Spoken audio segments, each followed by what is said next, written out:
Blunami. Mi scusi con me? Blunami. Ancora una volta. Blunami.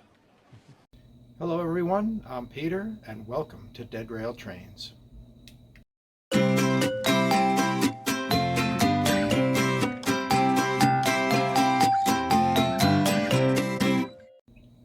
Well, I joined the Blunami craze, so today I'm going to show you my Blunami install on my MTH G5 steam engine. Stay tuned to the end where I'll go over some questions and comments that you guys have asked. And here we go.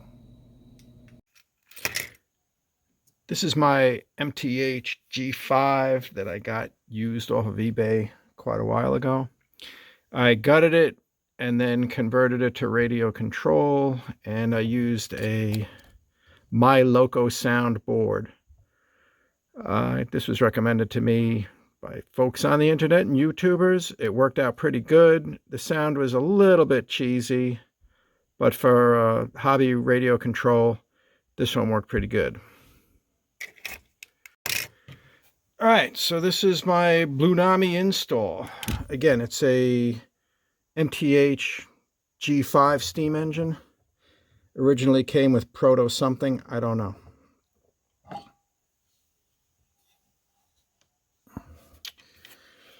I use the Blunami 4-amp board, and it doesn't come with any mounting holes or mounts on it, and you can't mount it flat really because there's circuitry on the back side.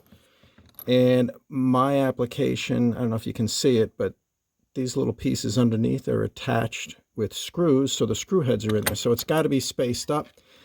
I use these little pieces of plastic. This is just plastic lath that you can get at Home Depot. I use it for everything that I need little pieces of plastic for. So those are glued in. The Blunami, this is cool. It does come with screw down connectors. I use 20 gauge wire and I have no issues getting the wire in there. I do tin the wires first so that I'm not trying to jam stranded wire into these things. Like I said, this is the 4-amp board, and I didn't really check the stall current of this engine, but the difference in price was, I don't know, 40, 50 bucks, so I just went with the 4-amp. And it does fit in nicely here. I did put a 2-amp fuse right here. That's a 2-amp fuse going to the motor. I've been running this for a while. This is not blown, so we're definitely under the 2-amp criteria here.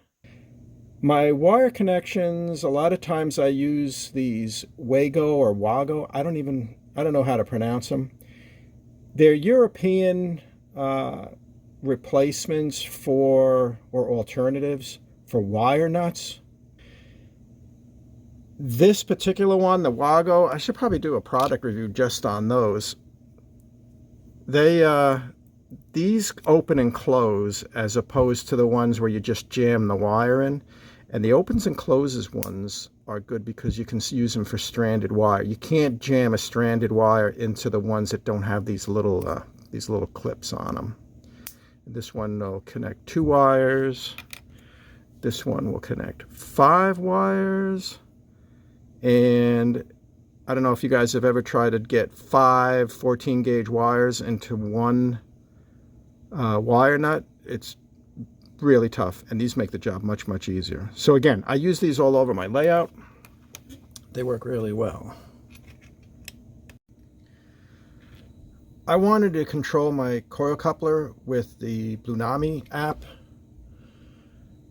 and the outputs on the Blunami are really made for lights and LEDs, so they got a 400 milliamp max. So in order to run anything else, you have to use a relay or some other circuit. I use a relay. I have these relays around because I mostly use them for reversing circuits in my radio control systems, but they draw way less than 400 milliamps and can control basically anything. So that's what I'm using here. The other issue I had, which I had to look up and found the solution, is the little function outputs for the lights are all default set to toggle on and off. And you guys that know anything about coil couplers know you cannot toggle these and leave them on. They will burn up. I don't know about the MTH ones, but the Lionel ones, you'll be able to cook eggs on them. So I did look it up and did find out you can change the function outputs to momentary. So that worked out really well.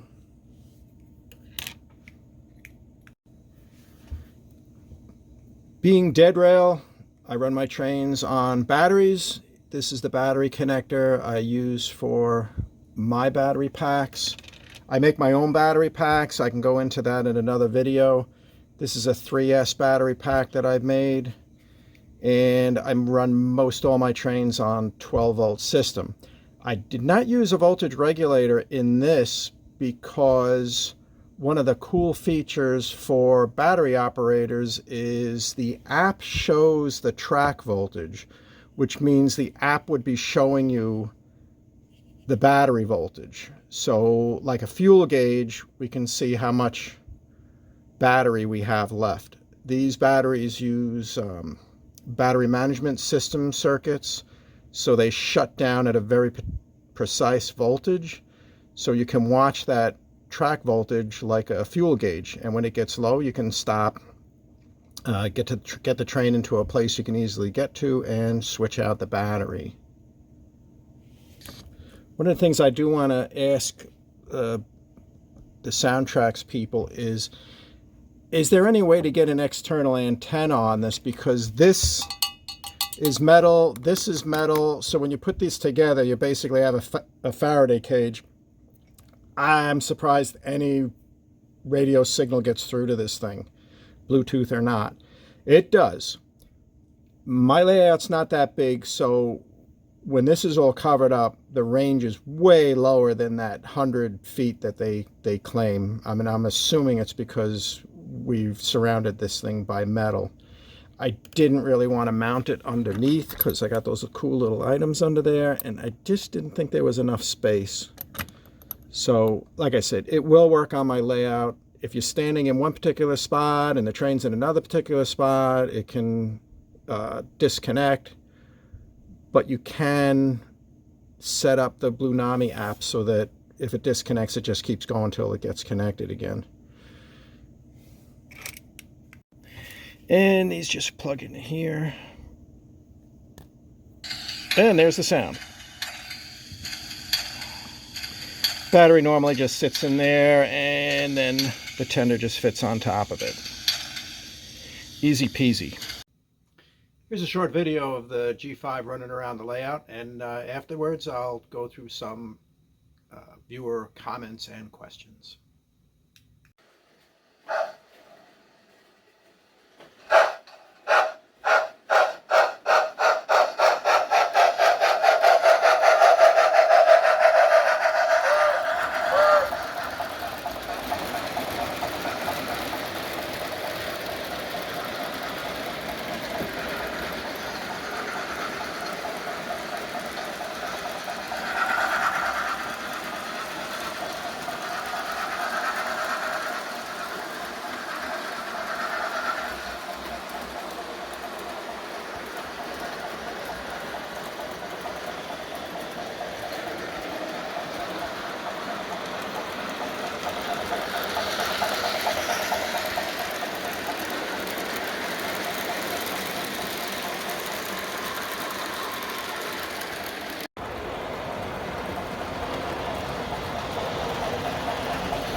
Thanks for all your questions and comments. And New England Dukes ask, what scale is the DeLorean?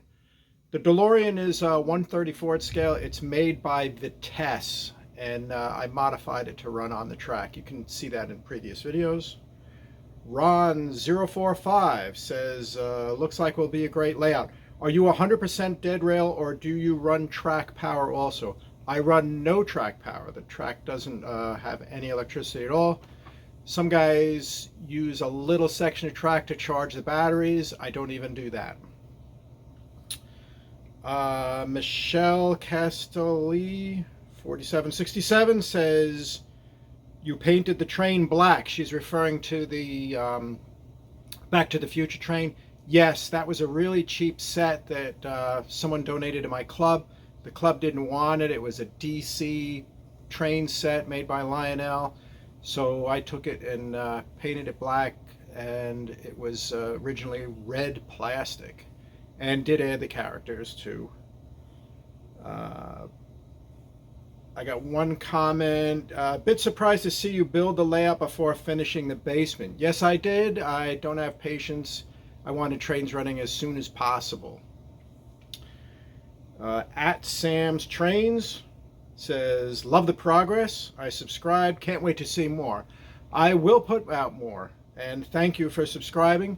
And to all of you, please consider subscribing or liking and liking.